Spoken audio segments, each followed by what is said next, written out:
Bien, pues ya estamos de regreso aquí en Los Periodistas y creo que ya tenemos a nuestro invitado Álvaro del día de hoy y me da muchísimo gusto conversar que tengamos aquí a Rafael Lemus. Creo que ya lo tenemos, que trae un libro nuevo, y le agradezco a Rafael Lemus que esté aquí con nosotros en Los Periodistas. ¿Cómo estás, Rafael?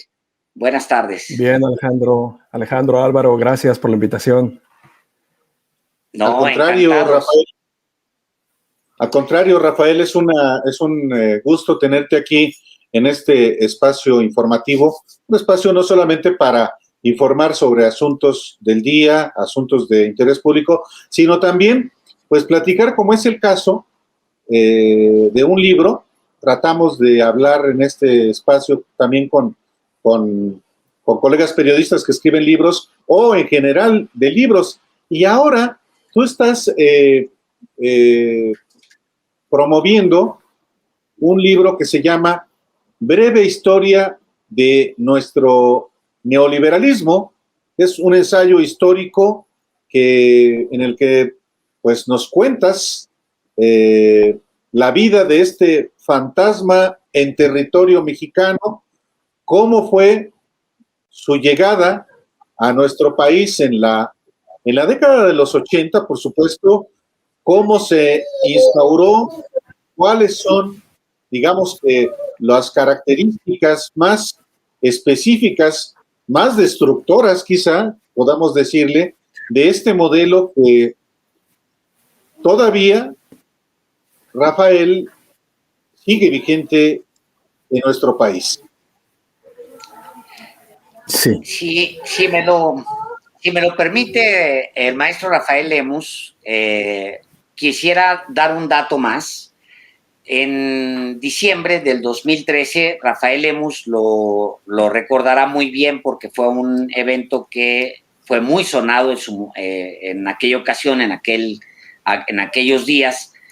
Rafael Lemus estaba en el consejo editorial de Letras Libres. Él presentó su renuncia a Letras Libres, hizo una carta que le dirige a Enrique Krause, donde le plantea que en su publicación, en la revista Letras Libres, hay censura a toda práctica de izquierda. Eso es lo que dice Rafael Lemus.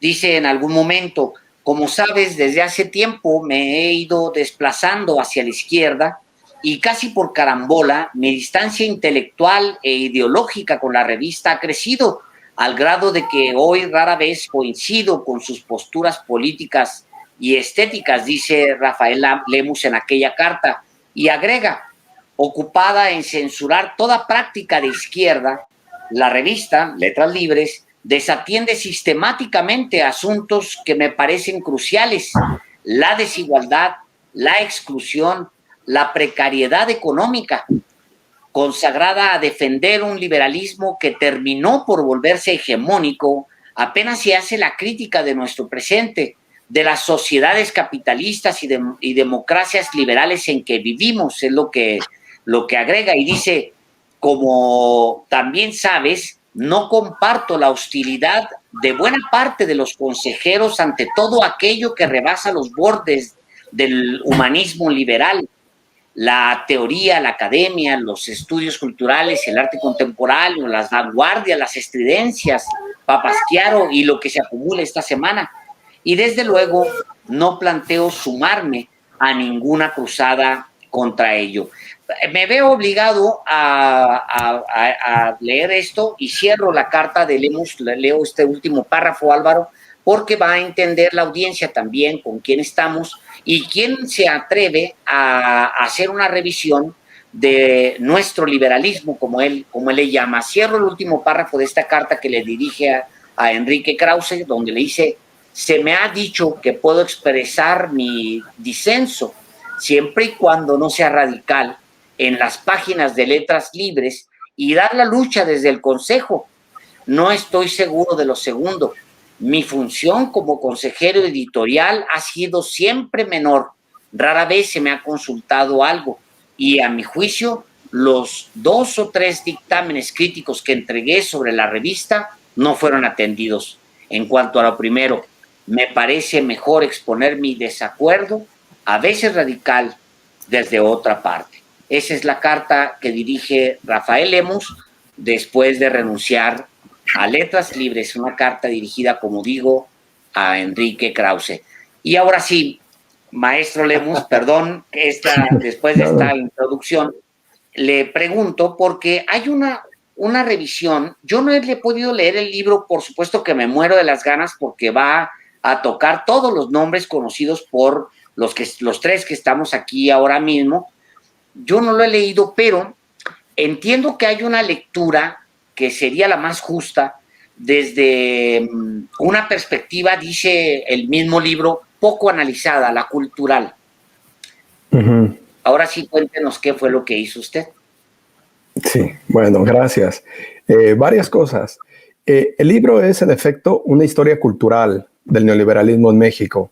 Lo que intento hacer en el libro es estudiar la radical transformación del país a partir de los años 80, desde los 80 hasta el presente, el modo en que el neoliberalismo sacudió todos los órdenes del país, la economía, el Estado, las ciudades, las universidades, el hogar, los cuerpos, y me concentro sobre todo en el campo cultural mexicano, en el medio cultural mexicano, y reviso la forma en que ese campo, sus prácticas, sus productos culturales, sus tensiones, fueron también transformadas por el neoliberalismo y la manera en que ciertos intelectuales, ciertos escritores, ciertos agentes culturales colaboraron con la imposición del neoliberalismo en México. Y entre estos escritores destaca muy claramente Octavio Paz y el círculo alrededor de Octavio Paz, Enrique Krause, Gabriel Said. Es una herejía, Rafael Lemus, hablar del Nobel como uno de los pensadores mexicanos, muy reconocido en el mundo, por supuesto, y reconocido, bueno, yo lo reconozco como gran poeta que fue, pero es una herejía hablar con nombres y con apellidos, no en lo etéreo, de quienes deliberadamente contribuyeron a la instauración de este modelo cuyas consecuencias estamos viviendo hoy, y más si se trata de nombres de personajes muy actuantes como Enrique Krause, como Héctor Aguilar Camín, y que en buena medida explica por qué hoy tienen la reacción de llamar inclusive a la conformación de una coalición como la que se oficializó. Uh-huh. Sí. Dije herejía, un desafío, pero que está perfectamente acreditado. Claro. Sí, no estoy seguro que sea una herejía, pero es cierto que sí intento perforar las leyendas que se han creado alrededor de Paz, Krause y Aguilar Camín, por ejemplo. La de Paz como un poeta al margen de la vida material, o como la de un intelectual que participa siempre desde la distancia crítica, y la de Enrique Krause y Aguilar Camín como adalides de la democracia mexicana, como grandes figuras de la transición democrática. Intento hacer como una historia material donde se ven sus intervenciones políticas precisas y sus alianzas en todo momento con distintos grupos de poder, funcionarios y empresarios. El Paz que reviso, por ejemplo, no es el Paz poeta, no es el Paz joven, sino es el Octavio Paz de los años 80 y 90, el último Paz, que interviene repetidamente en su revista y en otros periódicos para hablar de política mexicana y que una y otra vez va a coincidir con los regímenes neoliberales, con los gobiernos en turno, se va a dejar consentir por Carlos Salinas de Gortari, por Ernesto Zedillo, y va a ayudarles a construir, va a ayudarles a naturalizar la razón neoliberal en el país, va a ayudarles a construir un enemigo a modo, el enemigo de la izquierda, el enemigo del populismo, cosa que continuará siendo Letras Libres en los años posteriores.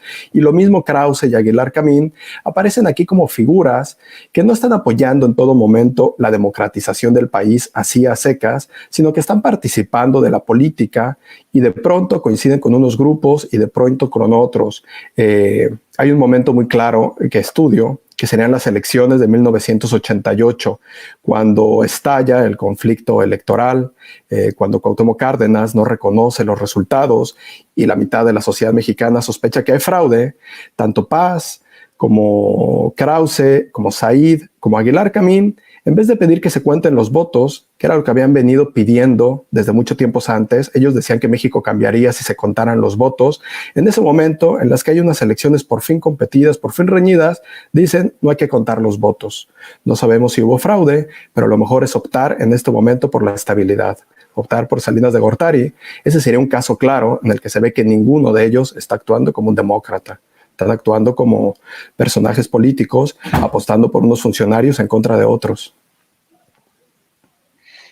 Después del 88, después de eso que vimos todos los mexicanos, que ha quedado ahí, por un lado están el grito de Diego Fernández de Ceballos en lo político, diciendo quemen esas boletas y cállense, desde aquel video famosísimo de Diego Fernández de Ceballos.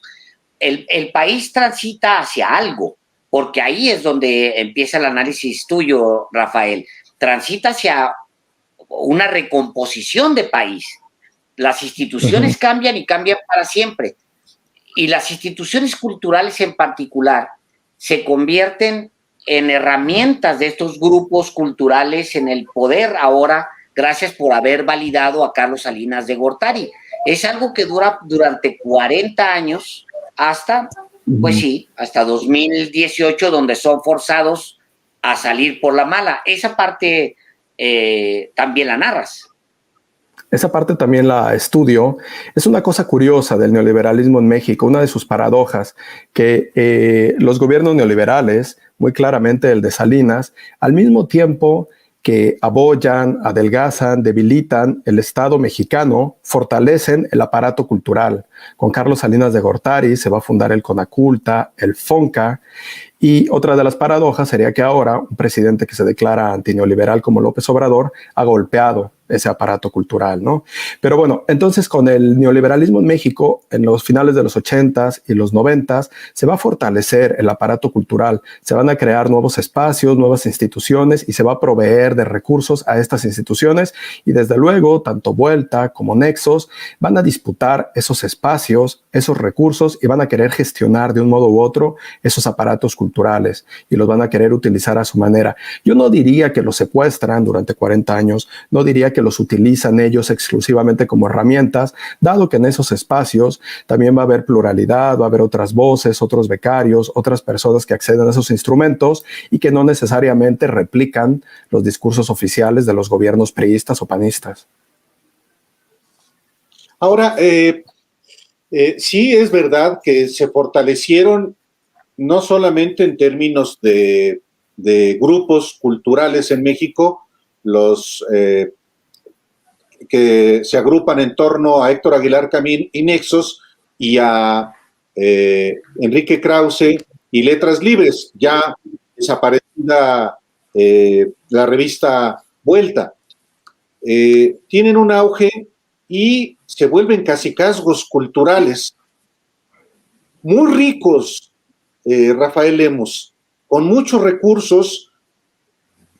¿Qué ha implicado para esos cacicazgos culturales una alternancia con López Obrador como presidente de la República? Más allá de si tu libro lo aborda o no. Sí, no lo abordo hacia el final López Obrador, pero no pienso la relación, por ejemplo, de López Obrador y Krause, cosa que quizá no hubiera estado mal hacer, pero eso estaba ocurriendo en el momento mismo en que yo terminaba el libro y por lo mismo no me ocupo de ello. Pero sí, sin duda, como dices, la victoria y el gobierno de López Obrador ha sacudido el medio cultural mexicano y ha sacudido el interior de estas revistas que antes fueron de uno u otro modo favorecidos por los gobiernos panistas y priistas y ahora no cuentan con ese apoyo y al contrario, ¿no? Se han vuelto enemigos. Yo diría que entonces por lo pronto dos cosas han ocurrido con ellos. Uno, han perdido cercanía con el Estado, desde luego, pero han ganado otra vez un cierto filo crítico que habían perdido. Regresando a lo que decía Alejandro, yo, por ejemplo, colaboré durante muchos años en Letras Libres, fui secretario de redacción un par de años, de 2008 a 2010, y terminé rompiendo en 2013. Y durante esos años, como secretario de redacción, sobre todo, editando la revista, me daba cuenta yo que Letras Libres había perdido su filo crítico. No podía hacer la crítica del presente, ni mexicano, ni global, porque a fin de cuentas estaba de acuerdo con las cosas como estaban ocurriendo. Estaba más o menos de acuerdo con los gobiernos mexicanos, estaba más o menos de acuerdo con la manera en que funcionaba el neoliberalismo a manera global, y a lo que se dedicaba era hacer las críticas de las izquierdas latinoamericanas y mexicanas, pero no estaban criticando el poder, no lo podían hacer porque coincidían ideológica y materialmente con esos grupos del poder. Hoy vuelven a recuperar algo, me parece, de esa pujanza crítica, dado que están sin relación tan cercana con ese Estado y no coinciden ideológicamente con el Estado. Vuelven a recuperar pujanza crítica, pero esa crítica, desde luego, está un poco mermada por estos estereotipos sobre el populismo que tienen, esta imposibilidad de pensar un poquito más allá del marco liberal, etcétera, etcétera. El dinero puede darte muchas posibilidades, porque si tienes el dinero para, pues, mantener un proyecto andando, pues obviamente eso te permite pues posicionarte. Si tienes el recurso, digamos, que te proporciona el Estado, tienes la posibilidad de participar, pues, de las decisiones del Estado, etcétera, pues tienes, pues, muchas posibilidades de armar grandes equipos, grandes grupos. Eso también te da otra posibilidad, Rafael Lemus, que es imponer también narrativas, porque son 40 años en los que se impuso la narrativa de que lo mejor era el liberalismo. Si de alguna parte vino, los empresarios no podían plantearle a los mexicanos que el neoliberalismo era lo mejor. Ellos eran los causantes de la desigualdad y los grandes beneficiarios de esa desigualdad. Entonces no podían ellos tener voz, digamos. Pero la narrativa fue muy sólida durante 40 años y alguien la construyó con recursos, obviamente, del Estado. Y esa narrativa, que todavía tiene muchos adeptos, pues si va a haber elecciones ahora y en muchos estados todavía van a votar por el PAN, por ejemplo. Esa narrativa se impuso en mucho desde estos grupos de pensamiento y otros, estos grupos de poder desde la intelectualidad. ¿No lo ves así, Rafael? Claro, sí, me parece que estos grupos y estos personajes culturales fueron fundamentales en la construcción de este relato neoliberal del país, y eso es quizá lo que estudio más a detalle en el libro. Estudio cómo a partir de los años 80, una constelación de funcionarios, empresarios e intelectuales recrea o intenta recrear el relato nacional. Lo que habíamos tenido en México era el relato del nacionalismo posrevolucionario, que afirmaba la excepcionalidad de México, su antiyanquismo, un cierto atraso del que nos enorgullecíamos, dado que éramos excéntricamente modernos, y había este relato, pero en los años 80 ese relato cultural ya no le empieza a servir al régimen, porque ahora lo que quiere es adecuar al país a las necesidades del mercado global y reconvertirlo al neoliberalismo, y necesitan construir un nuevo relato, pero al mismo tiempo ese relato no puede romper del todo con el viejo relato revolucionario, con el viejo cuento revolucionario, dado que los gobiernos que están operando el giro neoliberal en México son todavía los gobiernos priistas, es decir, su legitimidad todavía viene de ahí, de ser el Partido Revolucionario Institucional, de seguir moviendo las figuras y las imágenes de Madero, Cárdenas, etcétera, etcétera. Entonces se ven en la tarea de tener que crear un nuevo relato que al mismo tiempo sea el mismo, es decir, deben de curar de otra manera el relato que ya existe, y ahí va a ser fundamental Paz, va a ser fundamental Krause y Nexos desde los años 80. La narrativa que efectivamente se instauró por la vía de nexos, por la vía de letras libres, pero no solo. La narrativa también se ha hecho a través de las editoriales de cada uno, se han generado libros y se han establecido, Rafael Lemus, no solamente esas narrativas en México o esa narrativa neoliberal en México desde los ámbitos del poder y el ámbito cultural, sino también se ha extendido a más allá de México, las vinculaciones con España, con las élites de América Latina, forman parte también de esta misma actuación de estos grupos culturales. De manera particular me refiero a Krause y a Aguilar Camín. Uh-huh. Pues sí, me parece que sí. El neoliberalismo, desde luego, no es un fenómeno mexicano, es un fenómeno global. El neoliberalismo es el mismo en todas partes y en todas partes es también distinto, ¿no? En México va a tener algunas peculiaridades y en todos los lugares donde va a haber un giro neoliberal en los años 80 y en los años 90, hay grupos de intelectuales participando en ese giro neoliberal, facilitándolo, creando discurso para el régimen, produciendo imágenes para el neoliberalismo, condenando los otros modelos de desarrollo, satanizando cualquier alternativa de izquierda. Hay grupos intelectuales en cada país dedicados a la misma tarea y van a ir trazando ciertas alianzas unos con otros. En el libro veo como, por ejemplo, la revista Vuelta, en los años 80 se deshace, hay una especie como de purga y se termina deshaciendo de ciertos escritores de izquierda que habían acompañado a Plural y los primeros años de Vuelta, como Carlos Fuentes, como Julio Cortázar, y se va a acercar a otros como Mario Vargas Llosa, que también están dando en ese momento un gran giro al neoliberalismo. Y ya después en Letras Libres, los 90, los 2000, es muy clara, ¿no? Por ejemplo, la alianza de Letras Libres en México con el empresariado de Monterrey y, por ejemplo, en España con grandes empresarios españoles que apoyan al PP. Hay digamos, un retrato, una fotografía que es recurrente en todos los siguientes años después de que llega Carlos Salinas al poder, y es la foto de la corte. Son los intelectuales con el presidente en turno, son los intelectuales con los grandes empresarios, y a la vez, pues sí, florecen las empresas de la cultura, por llamarles de alguna manera, porque también son asideros de una idea de política que se está instaurando, una idea que va a afectar a millones de mexicanos, a la mayoría para mal, una política que va a provocar un empobrecimiento de millones de mexicanos, pero que necesita tener una foto y que necesita tejer alianzas. Y me refiero específicamente a las élites de la intelectualidad y a los empresarios que se fortalecen ese lazo, Rafael, y te pregunto si esto es posible encontrarlo o si lo tocas en el libro. Me parece que lo toco en el libro.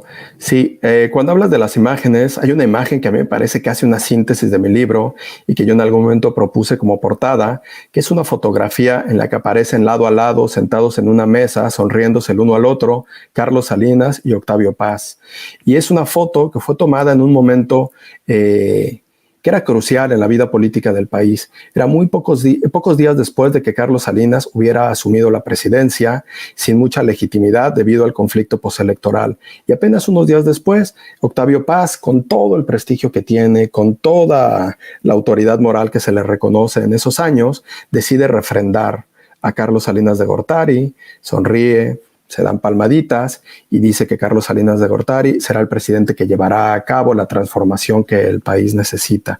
Se ve en ese momento. Y sobre las alianzas y entre intelectuales y funcionarios, por ejemplo, una muy clara y que me parece que reviso en el libro, en el capítulo 2, es la que tiene que ver con Televisa y Octavio Paz, Televisa y la revista Vuelta, y hay un momento que los dos grupos coincidirán junto con el gobierno mexicano para crear la exposición México, Esplendores, 30 siglos de esplendor, que fue expuesta a principios de los años 90 en Nueva York y luego viajó por otras ciudades de Estados Unidos y México. Esa fue una tarea, una empresa al mismo tiempo estatal, empresarial y cultural, en la que participa el Estado, un grupo de empresarios y un grupo de intelectuales para exponer el archivo mexicano, la iconografía mexicana, el patrimonio mexicano de una nueva manera, de una manera en la que va a intentar presentar a México como un país siempre abierto al intercambio, siempre abierto al comercio, siempre feliz en el colonialismo. En ese momento se está negociando el Tratado de Libre Comercio entre México, Estados Unidos y Canadá, y México necesita volverse un país atractivo para la inversión extranjera y confiable, digamos, para sus socios comerciales, y esta exposición intenta hacer eso, y para ello van a colaborar muy claramente algunos escritores, Paz por encima de todos ellos. Y con financiamiento de empresarios, financiamiento de Azcárraga Milmo y otros empresarios. Estamos platicando con Rafael Lemus. Rafael Lemus está lanzando al mercado, para que usted lo consuma, lo lea, Breve historia de nuestro neoliberalismo. Y yo quisiera preguntarte, Rafael, sí, en efecto, intelectuales como Octavio Paz, Héctor Aguilar Camín, Enrique Krause, han ido construyendo la narrativa del neoliberalismo, justificando, legitimando, si se le puede llamar así. Pero han decidido también, en particular Krause y Aguilar Camín, ya incursionar en el ámbito de la política. No es fortuito que el 15 de julio del año pasado, del 2020, hayan publicado, junto con otros personajes, un desplegado recomendando, aconsejando, prácticamente diciendo, ante Morena no hay de otra. Hay que unirse, hay que crear una coalición para enfrentar a López Obrador, a su partido y a sus aliados.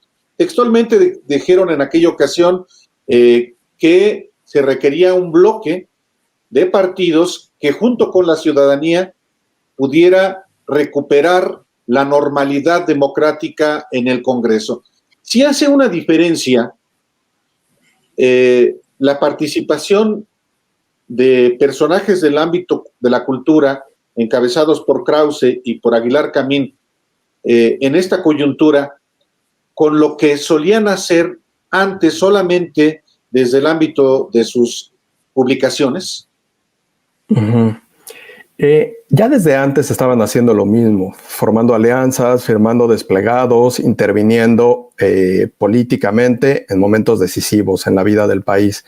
Lo hicieron en los 80, muy claramente en el 88, en las elecciones muy reñidas, lo hicieron en el 2006 y lo están haciendo ahora, ¿no?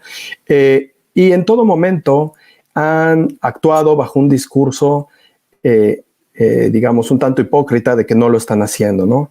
El discurso sobre el intelectual clásico dice que el intelectual es una figura más o menos al margen, más bien independiente de toda institución y que tiene una independencia crítica, y por eso su palabra parecería tener más autoridad moral que la de los otros, por su independencia.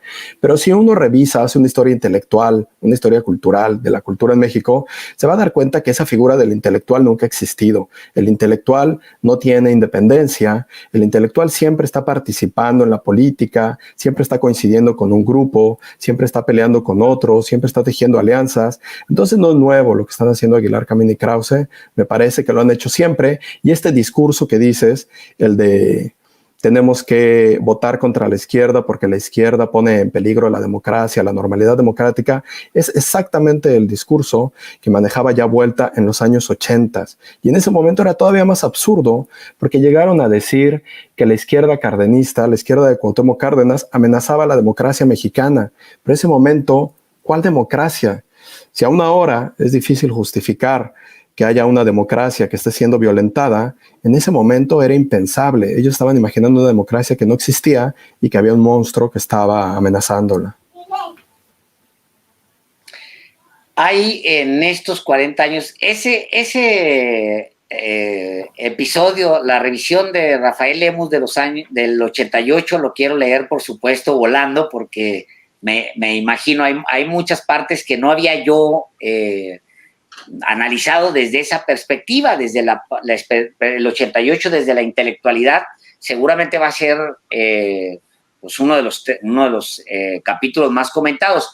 Pero al mismo tiempo, Rafael Lemus, que va corriendo que es la corriente ganadora, al mismo tiempo que el Estado ha permitido aceitar por decirlo de manera elegante, lo que mueve los engranes que mueven a publicaciones como Nexos y Letras Libres, el Estado va aceitando pues a estos intelectuales, hay una contracorriente que siempre existe, que siempre va, pues, que acepta pues ir a contrario de cómo va el río. Y hay un grupo también intelectual durante la instauración del neoliberalismo que lucha. ¿Lo identificas también dentro del libro, Rafael Lemus? Sí, me parece que sí. Desde luego no todos los escritores, todos los intelectuales van a apoyar y trabajar para el giro neoliberal. Habrá muchos escritores, muchos artistas que se le resisten y se oponen de distintas maneras. Desde luego todo el campo cultural es alterado por el neoliberalismo. Hay muchísimos intelectuales de izquierda que eran intelectuales radicales que terminan pasando a ciertos lugares de la socialdemocracia, ¿no? Digamos, se moderan en el camino porque son los años en que también hay el comunismo, en que queda muy claro el fracaso de ciertas experiencias comunistas en América Latina y en Europa del Este. Entonces, digamos que nadie va a ser ajeno a la transformación ideológica del neoliberalismo, pero habrá algunos que terminan completamente volcados hacia el neoliberalismo, como los que hemos hablado, Krause, Aguilar Camín, y habrá otros que a pesar de ser sacudidos, terminan resistiéndosele de algún modo. Yo reviso en el capítulo final a Carlos Monsiváis. Hablo de Carlos Monsiváis, que aparece en distintos momentos del libro, pero el capítulo final aparece ya como protagonista. Me centro en el último Monsiváis, el Monsiváis de finales de los 90s y la primera década de los 2000s, y lo que me interesa ver ahí es cómo Monsiváis está pensando el liberalismo mexicano, el liberalismo del siglo XIX mexicano, la figura de Juárez, de los personajes de la Reforma, de modo distinto a como lo habían pensado los liberales de Krause, los liberales de Letras Libres y Nexos. Y ahí me parece que lo más interesante que se dice ahí, o que podría decir yo ahí de Carlos Monsiváis, es que Carlos Monsiváis está diciendo que las conquistas del liberalismo, digamos, elecciones libres, división de poderes, prensa crítica, deberían ser también reclamadas por la izquierda, que no son cualquier cosa, que no son mera democracia formal, sino que son las reglas del juego indispensables para a partir de ello construir después una democracia más incluyente, más amplia, más participativa. Entonces, digamos, Carlos Monsiváis reclama en esos ensayos finales sobre el liberalismo mexicano, reclama el legado del liberalismo para la izquierda. Dice, esos principios también son de la izquierda y la izquierda ha luchado por eso, por esa democracia, por esa legalidad, por ese Estado de Derecho, y no deberíamos dejarlo que solo un grupo de personajes liberales o neoliberales lo asuman como su gran conquista, ¿no? Que es algo de lo que ocurre hoy, me parece, con López Obrador, hablando de López Obrador. En México hubo, por llamarlo de algún modo, una transición a la democracia, una reforma política en las últimas décadas, imperfecta, trunca, interrumpida, pero innegable. Y me parece que ciertos sectores de la izquierda mexicana se reclaman esa transformación, se ven como actores, promotores de esa transformación política, y López Obrador no lo hace, ¿no? López Obrador me parece que no termina de reconocer esa transición a la democracia como un producto de las movilizaciones populares, de las luchas de la izquierda, como una victoria popular, sino que lo ve más bien como una serie nada más de acuerdos de las cúpulas, y que por lo mismo no serían del todo respetables. Sí, en efecto, quizá ayer sea uno de los aspectos que a un sector de la izquierda mexicana, la que hoy está nada menos que en posiciones de poder en el Ejecutivo, en el Congreso, en gobiernos estatales, quizá haga falta una mayor identificación con el proceso de transformación democrática de México, que es innegable y que no es propiedad de un solo grupo, de un solo partido, sino que más allá inclusive de los propios partidos, de los movimientos populares. Rafael Lemus, en efecto, ¿tú recuerdas a Héctor Aguilar Camín, por ejemplo, qué dijo de la elección de 1988, en la que resultó electo Carlos Salinas. Escribió en La Jornada, en el diario La Jornada, el 30 de julio de 1988, que esas elecciones habían sido las menos inventadas de mucho tiempo, las más limpias, las más verdaderas. Recuerdo esa frase textual porque recién la publicamos justamente recordando precisamente cómo estos abajo firmantes suelen agruparse en coyunturas específicas. En el 88, la mayoría veían a Cuauhtémoc Cárdenas como el demonio. Hoy lo santifican, pero en aquel momento, y todavía en el 94, lo demonizaban.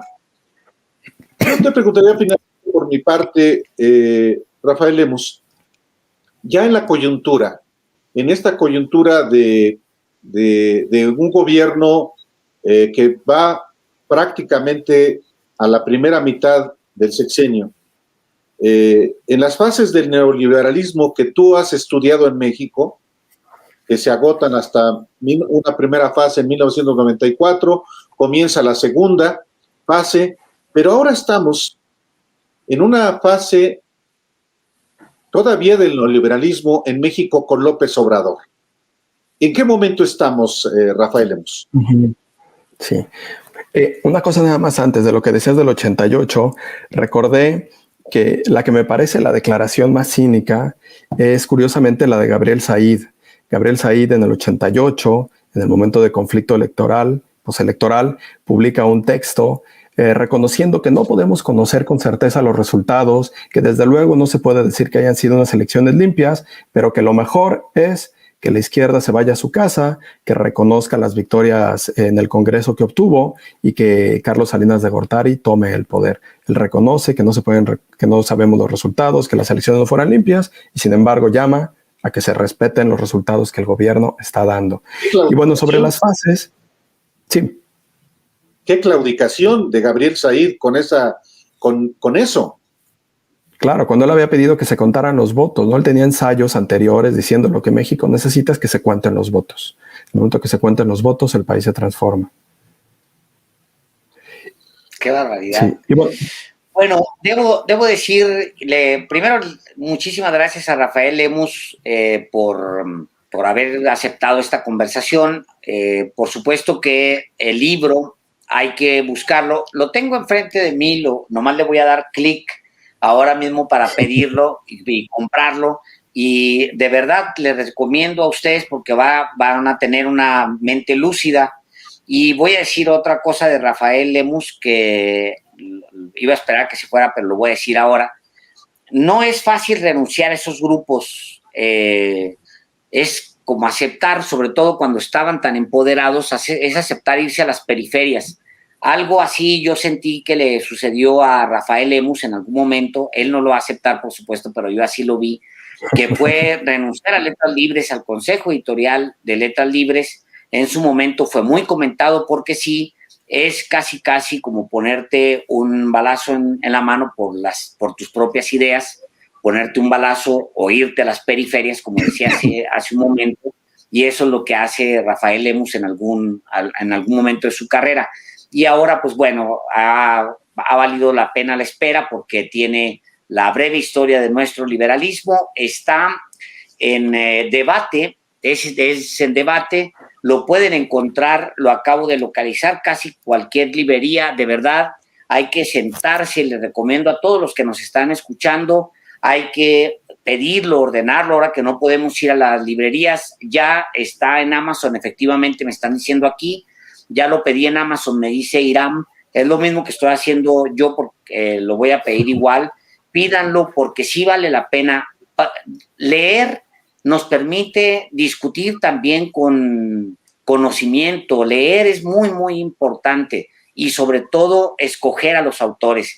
Por eso le doy las gracias a Rafael Lemus que haya estado aquí este día con nosotros en Los Periodistas. Esta es tu casa, siempre invitado aquí con nosotros, Rafael. Muchísimas gracias. Gracias, muchas gracias, Alejandro. Gracias, Álvaro.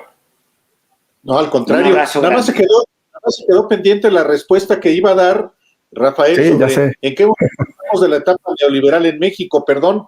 Muy bien. No, por favor, gracias. ¿Sí hay tiempo? Adelante, Rafael. Sí, Claro, sí, por supuesto. Muy Aquí bien. somos amos y señores del tiempo, Rafael. Como ya nos corrieron de la televisión, ahora somos dueños de nuestro tiempo, así que adelante. Sí, es muy importante esto. Sí, como decías, Álvaro, yo en el libro planteo que el neoliberalismo en México ha tenido 3 etapas. Una primera etapa, que llamo la etapa hegemónica, sería la etapa, digamos, triunfante, promisoria del neoliberalismo, que sería la de los 80s hasta 1994. Es cuando el neoliberalismo se impone como la política económica nacional, cuando transforma las estructuras, se venden muchas de las empresas estatales, y el neoliberalismo en esos momentos me parece que genera un amplio consentimiento en la ciudadanía mexicana y todavía tiene una promesa económica de que nos llevará al primer mundo, nos insertaremos en la economía más poderosa, la norteamericana, y durante ese periodo se crea todo un discurso cultural para normalizar el neoliberalismo, ¿no? ¿Qué pasa de todo esto? La exposición de la que ya hablé, los comerciales de solidaridad, las películas, las comedias románticas que hablan del emprendurismo, etcétera, etcétera. Digamos, es el momento triunfante económico, político y cultural del neoliberalismo. La segunda etapa, yo planteo que va de 1994 a 2018. Y esa etapa le llamo la del neoliberalismo poshegemónico. El momento clave es 1994, con la aparición del zapatismo, el asesinato de Colosio y sobre todo la crisis económica de finales de ese año. Me parece que en 94 queda ya muy claro que el neoliberalismo en México está fracasando o ha fracasado, la promesa económica se ha perdido completamente y el neoliberalismo a partir de entonces en México ya no va a lograr generar consentimiento popular, consentimiento ciudadano, y los gobiernos a partir de Zedillo, desde Zedillo hasta Peña Nieto, van a imponer el neoliberalismo un poco a la fuerza, como obligación. Estos gobiernos no van a generar ya estos grandes relatos culturales, sino que sencillamente van a decir, no hay otra opción, estamos obligados a estas políticas económicas, y nada más. Y la tercera etapa de la que yo hablo empezaría en 2018, desde luego con la victoria electoral de López Obrador, y sería la etapa del posneoliberalismo. Es primera vez que en México hay un gobierno que se declara anti-neoliberal o post-neoliberal, y pensemos lo que pensemos de López Obrador, me parece que hay una ruptura política en 2018.